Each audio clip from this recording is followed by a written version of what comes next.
Umiikot ngayon sa showbiz ang mga balibalita na si Sanya Lopez, isa sa mga prominenteng leading lady ng GMA Network, ay maaaring lumipat sa ABS-CBN.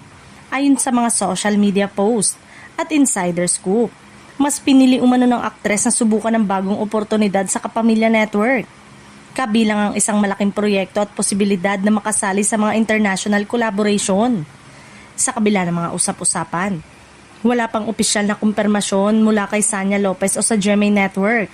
Dahil dito, nananatiling palaisipan para sa kanyang mga tagahanga kung ano talaga ang magiging desisyon ng aktres sa kanyang karera sa telebisyon.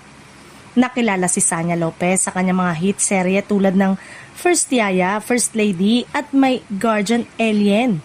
Sa bawat proyekto, umani siya ng papuri mula sa publiko at kritiko dahil sa kanyang husay sa pag-arte. Malambot na emosyonal na range at natural na karisma sa kamera.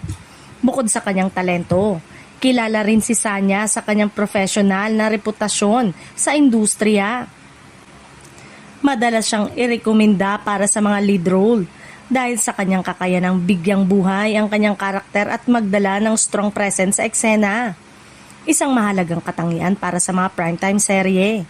Sa ngayon, patuloy na aabangan ng mga fans ang opisyal na pahayag upang malaman kung siya mga ba ay lilipat sa Kapamilya Network o mananatili sa Kapuso. Ang kanyang desisyon ay tiyak na magiging malaking usap-usapan sa showbiz at makakaapekto sa mga teleserye na kasalukuyang pinagbibidahan niya. Samantala, marami ang excited sa posibilidad na makita si Sanya sa bagong proyekto ng ABS-CBN. Lalo na kung ito ay magbubukas ng pinto para sa international collaborations. Kung matutuloy ang paglipat, tiyak na makakakita ang publiko ng bagong dimensyon ng kanyang talento at mas maraming pagkakataon para sa kanyang karera sa mas malaking plataporma.